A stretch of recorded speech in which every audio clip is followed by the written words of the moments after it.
하나님이 또 아브라함에게 이르시되 그런즉 너는 내 언약을 지키고 네 후손도 대대로 지키라. 너희 중 남자는 다 할례를 받으라. 이것이 나와 너희와 너희 후손 사이에 지킬 내 언약이니라. 너희는 포피를 베어라. 이것이 나와 너희 사이에 언약의 표징이니라. 너희의 대대로 모든 남자는 집에서 난 자나 또는 너희 자손이 아니라 이방 사람에게서 돈으로 산 자를 막론하고 난 지 8일 만에 할례를 받을 것이라. 너희 집에서 난 자든지 너희 돈으로 산 자든지 할례를 받아야 하리니 이에 내 언약이 너희 살에 있어 영원한 언약이 되려니와 할례를 받지 아니한 남자 곧 그 포피를 베지 아니한 자는 백성 중에서 끊어지리니 그가 내 언약을 배반하였음이니라. 아멘. 오늘의 말씀은 하나님께서 아브라함에게 또 하나의 언약을 더하여 주시는 그러한 장면입니다. 하나님께서 아브라함에게 할례를 행하라. 그리고 너희 대대로 이 할례를 지켜 행함으로 내 언약의 백성으로서 살아가게 되는 것이다. 그렇게 말씀을 해 주십니다. 이전에 하나님께서 아브라함에게 언약을 주셨어요. 땅과 후손에 대한 약속을 해주셨고 그것을 분명히 지켜주겠다. 너에게 분명히 아이가 생길 것이고 그 아이가 또 아이를 낳고 번성하면서 큰 민족을 이루고 그 민족을 통해서 온 열방이 복을 받게 되는 이런 놀라운 일들을 내가 해 나갈 것이다. 넌 그것을 의심하지 말고 믿어라. 세월이 가도 그 약속은 분명히 이루어질 것이다 하면서 그 약속을 엄격한 하나님께서 목숨을 걸고 약속하시는 언약으로 세워주셨어요. 이것이 처음 약속이라고 한다면, 처음에 언약이라고 한다면 그 다음에 하나님께서 이 할례의 언약을 주신 거예요. 오늘 말씀을 통해서 할례의 의미가 어떠한 것인지 우리가 알았으면 좋겠습니다. 또 그리고 이 할례의 언약 안에서 우리는 또 어떻게 살아가야 되는지 그러한 것들을 말씀 가운데 나누고자 합니다. 9절 10절을 보면은요, 하나님께서 할례의 명령을 주시는데 이스라엘의 모든 남자들이 다 이 할례를 받아야 된다. 그들이 의무로서 이것을 지켜나가야 된다. 그렇게 말씀을 하십니다. 하나님이 또 아브라함에게 이르시되 그런즉 너는 내 언약을 지키고 내 후손도 대대로 지키라. 너희 중 남자는 다 할례를 받으라. 이것이 나와 너희와 너희 후손 사이에 지킬 내 언약이니라. 이렇게 말씀하셨습니다. 그동안 하나님께서 아브라함과 언약을 맺을 때 아브라함의 집안에 여러 사람들이 있을 수 있겠지만 다른 사람이 아니라 아브라함하고 상대하시면서 언약을 세워주셨어요. 사라의 남편인 아브라함, 그 아브라함이 그 가정의 대표로서 하나님과 언약을 맺고 지내왔던 것이었어요. 이 할례의 언약도 마찬가지예요. 아브라함이 가장 먼저 자기 몸에 할례를 시행해야 되는 것이고요. 또 앞으로 태어날 그 자녀, 후손들도 마찬가지였어요. 그들의 다른 가족들, 여성들, 그들을 대신하고 대표해서 할례를 받음으로 해서 온 이스라엘 백성들이 언약 가운데 살아갈 수 있도록 그렇게 행하신 것이었어요. 모든 사람들이 아니라 남자들이 대표적으로 할례를 받게 되었던 것인데요. 그리고 또 남자들만 할례를 받아야 됐던 그런 것들은 또 하나의 의미가 있어요. 이 할례라고 하는 것이 베어내는 것, 그런 것에서 가지는 상징적인 의미가 있었다라는 것이에요. 남자 생식기의 끝부분을 조금 잘라내는 것을 통해서 생식기 전체를 자른다 하는 그런 상징적인 의미가 있었던 거예요. 생식기 전체를 잘라내면 어떻게 돼요? 자녀를 낳을 수가 없게 되지요. 그런 상징성을 가지고 시행을 했던 것이에요. 육신의 번성할 수 있는 능력이 제거된다. 제거된 사람이다. 제거된 민족이다 하는 그런 의미를 갖고 살아갔던 것이죠. 여러분, 이상하게 보일 수 있습니다. 아브라함에게 약속을 하실 때는, 땅과 자손을 주겠다 약속하실 때는 네 자손이 저 하늘의 별처럼 셀 수 없이 많게 될 것이다. 그렇게 말씀해 주셨어요. 그런데 왜 이 자손을 낳는 능력을 제거하는 그런 의미를 가진 할례를 명령을 하시냐는 것이죠. 하나님께서 천지를 창조하신 후에 아담과 하와에게도 그런 축복을 주셨잖아요. 너희들은 생육하고 번성해서 땅에 가득하라고 말씀하여 주셨어요. 그리고 그들이 비록 죄를 짓고 에덴 동산을 떠났다 할지라도, 노아의 시대에 물홍수를 받아서 다 심판을 받는다 할지라도 하나님께서 노아와 노아의 가족에게 또 축복하신 것이 생육하고 번성해서 땅에 충만하라고 하는 그러한 축복이었어요. 아브라함에게도 지금 많은 자손을 주겠다고 약속을 하셨는데, 그리고 거기에 반대되는 것과 같은 할례의 명령을 또 하신다라는 말씀이죠. 도대체 왜 그러실까요? 한국에는 그런 관습이 있습니다. 이사를 간 집에서 처음으로 나를 초대를 해주었다, 내가 그 집에 처음으로 가게 된다 할 때에는 그냥 빈손으로 가지 않고 꼭 선물을 사가지고 가는 그러한 관습이 있습니다. 언제부터 그런 관습이 생겼는지는 모르겠지만 꼭 그 집이 잘 되라고, 새로 이사간 그 터전에서 잘 살으라고 하는 그런 상징적인 의미를 가진 선물을 가지고 가는 것이죠. 두루마리 휴지를 사가지고 가는 것은 왜 그래요? 어떤 의미가 있어요? 모든 일이 술술술술 잘 풀리라고 하는 그런 의미가 담겨 있다 그러죠. 또 세제, 빨래를 잘 할 수 있는 세제를 사가지고 가는 건 또 왜 그래요? 지난 일은 깨끗하게 털어버리고 앞으로 산뜻하게 출발을 하라고 세제를 사가지고 간다고 해요. 말을 갖다 붙인 거겠죠. 그러나 거기에 그런 의미를 담았다고 하는 것이 중요한 것입니다. 복 주고 축복하고 잘 되라고 하는 그런 마음을 그런 선물에 담아서 보여주는 것이잖아요. 그러면 하나님도 아브라함에게, 야, 너 정말 오래 기다렸다, 오래 기다리는데 참 힘들고 답답하지, 내가 너에게 많은 자손을 약속했는데 이것 보면서 소망을 잃지 말고 믿음을 계속 유지해라 하면서 그림 한 장 이렇게 탁 해가지고 하늘의 별 같은 것들을 거기다 막 그려가지고 벽에 걸어두어 하면서 그렇게 탁 주시면 그런 거 받으면 좋잖아요. 근데 어떻게 하나님은 이제나 저제나 자녀가 생기기만을 기다리고 있는, 이 90이 다 되고 90이 넘어갔을 것 같은 이 아브라함에게 임신, 출산, 다산 이런 것과는 반대의 의미가 있는 번성의 그 능력을 잘라버리는 것 같은 그런 할례를 시행하게 하시냐는 것이죠. 아브라함의 후손들도 그렇겠지만 지금 당장 아브라함부터도 그럴 거예요.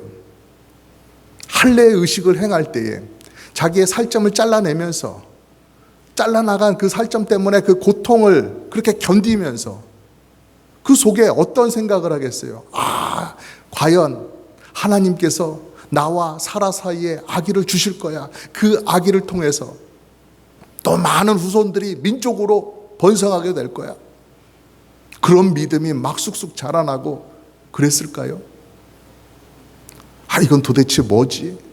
왜 내가 이걸 해야 되는 것이지? 이게 아이가 생기는 것과 무슨 상관이 있어? 이런 생각을 하지 않았겠어요? 그런데 여러분, 언뜻 생각하면 우리가 이렇게 생각할 수 있어요. 왜 하나님께서는 상반되는 것과 같은 언약을 주시는가? 왜 이해되지 않는, 도움이 되지 않을 것 같은 그런 의식을 시행하라고 하시는가? 그러나 언약을 주신 분, 언약을 세우시는 분이 전능하신 하나님이라고 생각을 한다면 이 언약 속에는 경이로운 하나님의 은혜가 담겨 있는 것입니다. 우리 14절 말씀을 보면은요, 이스라엘 백성들이 모두가, 남자들 모두가 할례를 받고 살아갈 때 그 가운데서 끊어지는 사람들이 있다고 그렇게 말씀을 하십니다. 할례를 받지 아니한 남자, 곧 그 포피를 베지 아니한 자는 백성 중에서 끊어지리니 그가 내 언약을 배반하였음이니라, 이렇게 말씀하십니다. 여러분, 누가 끊어진다고 말씀하시는 거예요?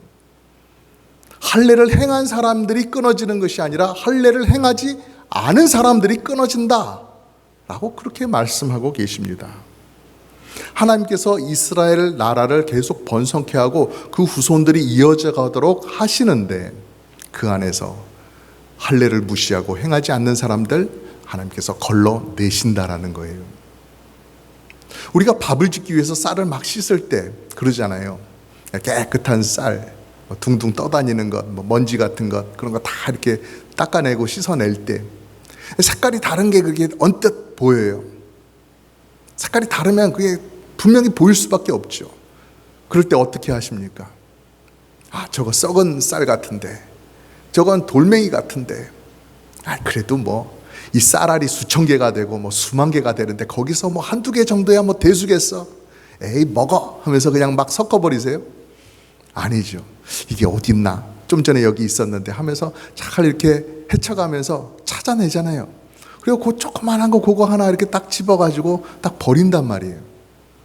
그게 썩었든지 돌멩이든지 그렇게 해서 골라내야 내가 쌀을 제대로 씻었고 이것을 밥을 하기에 제대로 된 쌀이다 하는 그 마음이 들잖아요. 그런 것처럼 하나님께서 할례의 언약을 세우시는데 그 언약을 따르지 않는 사람, 그 할례를 언약을 지키지 않는 사람들이 있다면 그 백성 중에서 그렇게 철저하게 끊어버리시겠다 하는 엄중한 경고를 하시는 것입니다. 생명의 주인이신 하나님께서 세우신 언약이고 생명의 하나님께서 지켜가시는 이스라엘 백성들이에요. 그렇기 때문에 할례를 행하는 사람들이 끊어지는 것이 아니라 할례를 행하지 않는 사람들이 끊어지는 결과가 나오게 하신다라는 것입니다. 여러분, 이를 통해서 알 수 있는 할례의 의미는 무엇입니까? 아브라함이 아기를 낳고 그 아기가 또 후손들을 낳아가지고 거대한 민족이 되어가는 것, 그거 사람의 힘으로 하는 것이 아니라 생명을 주시고 지키시는 하나님에 의해서 되어져 가는 일이라고 하는 사실입니다. 여러분, 아브라함의 후손들이 큰 민족이 될 수 있는 이유, 아기를 여러 명 낳을 수 있는 건강이 그들에게 있어서가 아니라는 것입니다. 육체의 상태로 말하자면 아브라함과 사라 그 부부부터 아기를 낳지 못할 만한 상태에 있었어요. 너무나 노쇠해서 아기를 주시겠다 하는 그 말씀 점점점 믿기지 않는 그러한 육신의 상태가 되었잖아요. 아브라함의 아들 이삭이 있었는데요. 그 이삭은 또 어땠습니까? 나이 40에 리브가와 결혼을 했어요. 그런데 첫 아이는 60이 되어서야 낳았어요. 20년의 세월이 그 안에 있던 것이죠. 그러니까 이삭도 아기를 낳는데 쉽지 않은 그런 사정이 있었겠구나 하는 걸 우리가 짐작을 해볼 수가 있는 것이죠. 이삭의 아들 에서와 야곱이 있는데 야곱은 또 어땠습니까?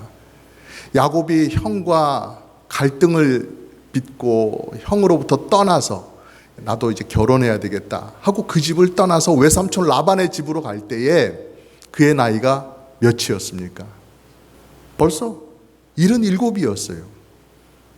그 집에 가서 7년 동안 일을 한 후에야 결혼을 하게 되었고 아기를 낳게 되었으니까 77 더하기 7 하면 첫 아기를 낳은 게 아무리 빨리 잡아도 84세 이후란 말입니다. 적지 않은 나이였던 것이죠.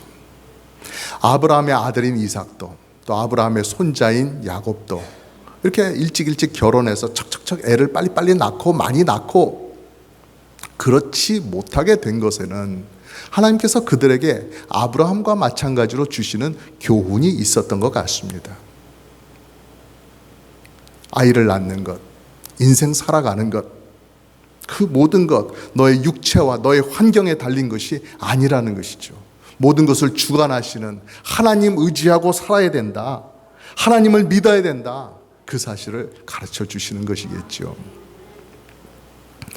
지난주에 아브라함이 여종 하갈 사이에서 낳은 아들이 있다, 낳게 될 아이가 있다라고 하는 그 말씀을 보았는데요.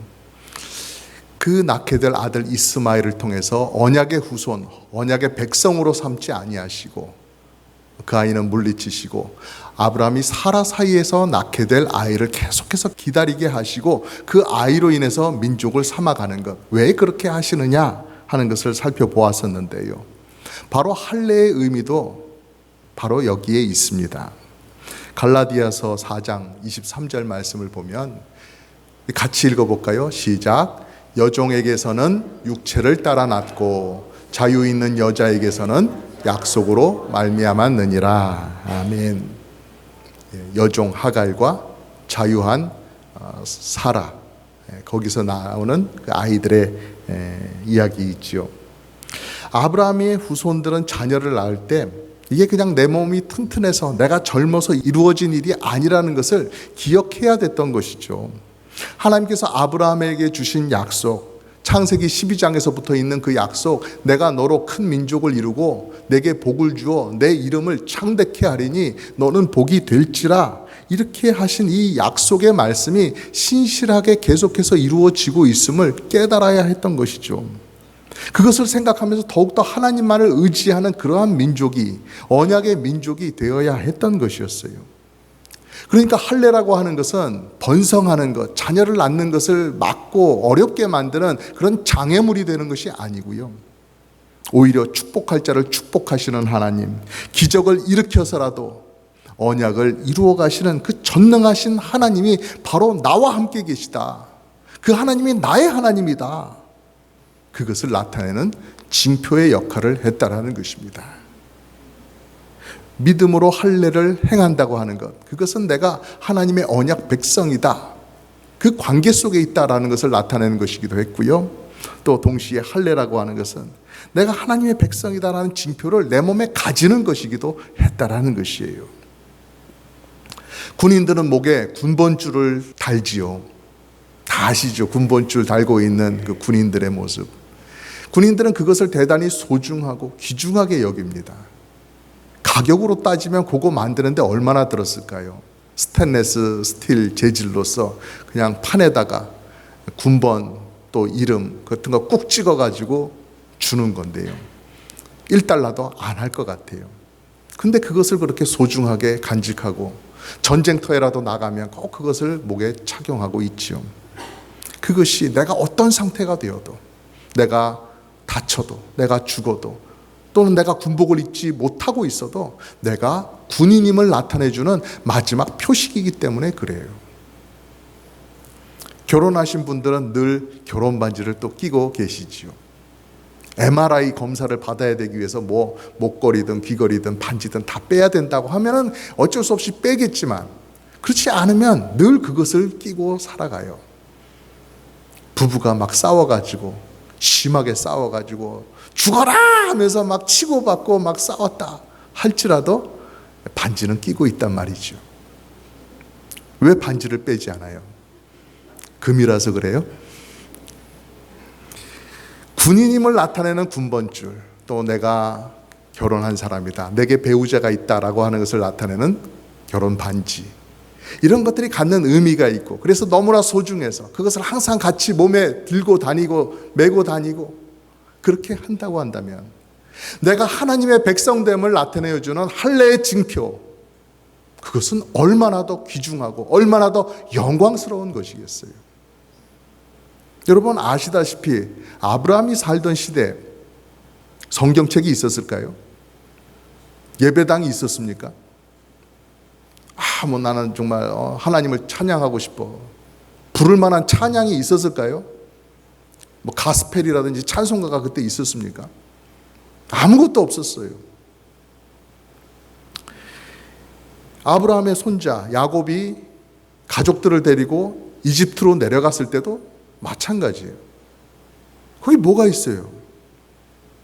더 세월이 흘러서 이스라엘의 성전이 세워지고, 또 성전에서 일하는 제사장들을 통해서 율법이 낭독되고 가르쳐지고, 그렇게 할 때 거기까지 가면 찬양을 들을 수 있고 말씀을 들을 수 있긴 하지만, 각자 제 집으로 돌아가서는, 자기 마을로 돌아가서 살 때는 뭐가 있냐는 거예요. 아무것도 없단 말이에요. 그럴 때 한 집안의 가족이, 할아버지 할머니서부터 손자 손녀에 이르기까지 그 한 집안 식구 모두가 한 마음으로 함께 고백하기를, 여호와 하나님만이 우리의 하나님이십니다. 여호와는 우리의 하나님이시고 우리는 그의 것이요 그의 기르시는 양이요 우리는 그분의 백성입니다라고 그렇게 고백할 수 있는 이유는 뭐예요? 그들의 모든 남자들이 다 할례라고 하는 그런 증표를 가지고 있었기 때문이 아니겠어요? 아무것도 없는데 가지고 있는 것은 그 증표예요. 그 증표를 보는 사람들마다 그런 생각을 하는 거예요. 옛날에 90세가 넘은 우리 사라 할머니께서 이미 아이를 낳은 나이가 지나버린 그 할머니에게 아들을 주신 하나님, 그 하나님의 전지전능하심, 그 하나님의 약속을 지키는 신실하심, 그런 것들을 생각하는 거예요. 그것을 생각하면서 믿음을 다시 북돋우게 되니까, 야, 그 하나님께서 지금도 나와 함께 계신다고 한다면 내 지금 곤고한 상황, 이것에 따라서 내 인생 달라지는 것 아니겠구나. 하나님께서 나를 지켜주시겠구나. 하나님께서 내 앞길을 열어주시겠구나. 내 기도 들어주시겠구나 하면서 믿음으로 다시 일어설 수가 있었던 거예요. 처지에 따라서 들쭉날쭉하기도 했던 그런 믿음의 상태를 가지는 사람들, 믿음의 백성이라 할지라도 환경에 따라서 또 때때로 기분에 따라서 들쭉날쭉하게 되는 그런 사람들, 연약한 믿음의 상태를 하나님께서 아시기 때문에 너는 계속해서 형편 바라보지 말고 나만을 바라보고 믿음으로 살아라 하시면서 이스라엘 남자들에게 이런 귀한 징표를 다 나눠주신 거예요.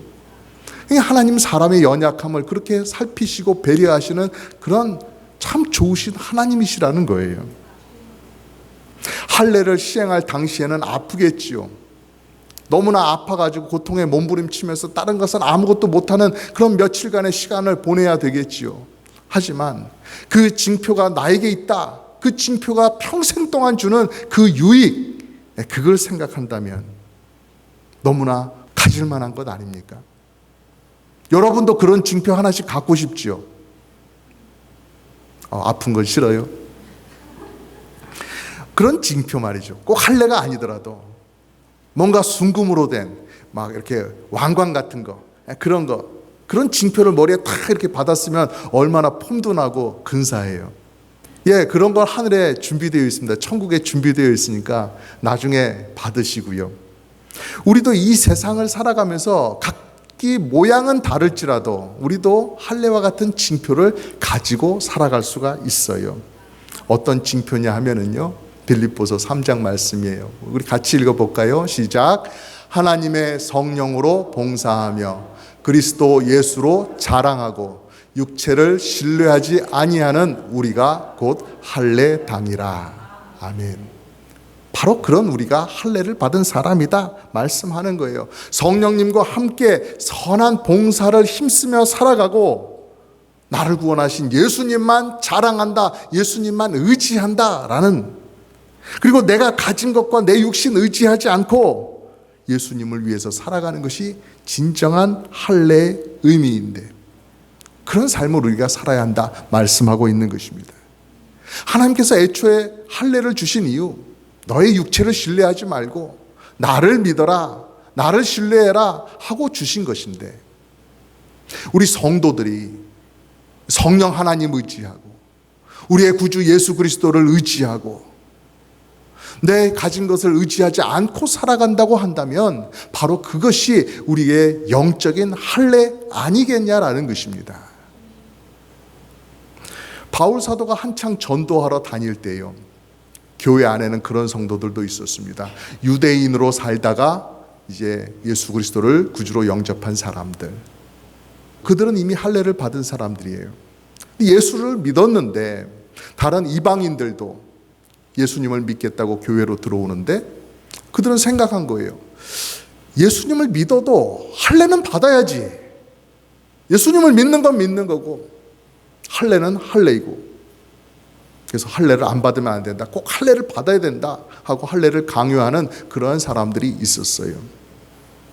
근데 갈라디아서를 보면은요, 그런 사람들하고 계속해서 씨름을 했던 바울이 진정한 할례의 의미가 무엇인지를 밝히는 그런 말씀이 있어요.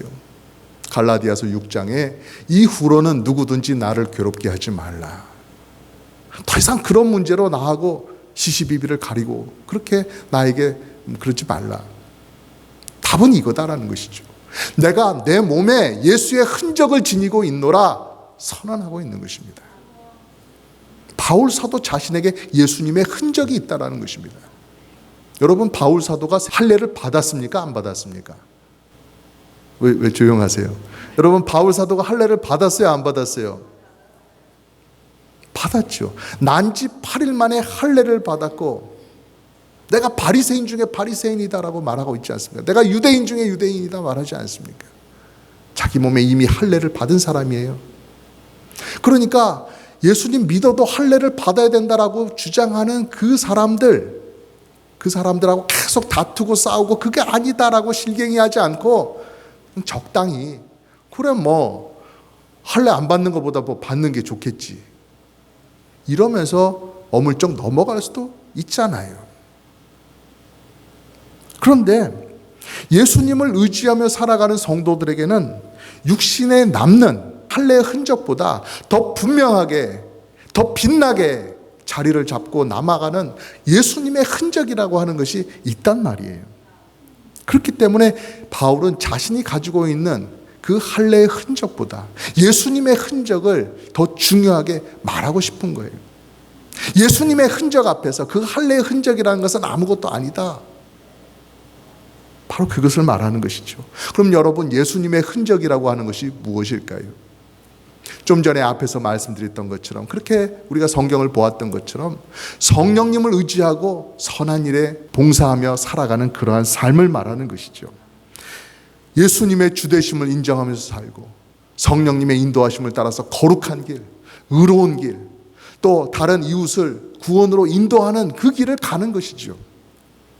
그것이 성경이 말씀하는 진정한 할례의 의미이고, 그리고 그것이 또한 예수님의 흔적이라는 것이에요.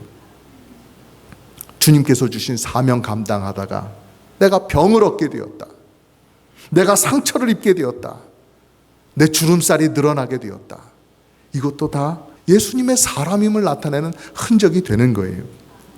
세상에서 나만 알고 그렇게 살았습니다, 다른 사람은 신경도 쓰지 않고 살았습니다, 그런 사람이 변화되어서 교회에 나와서 무릎 꿇고 하나님 앞에 눈물로써 내 이웃을 위해서, 내 가족을 위해서 기도를 한단 말이에요.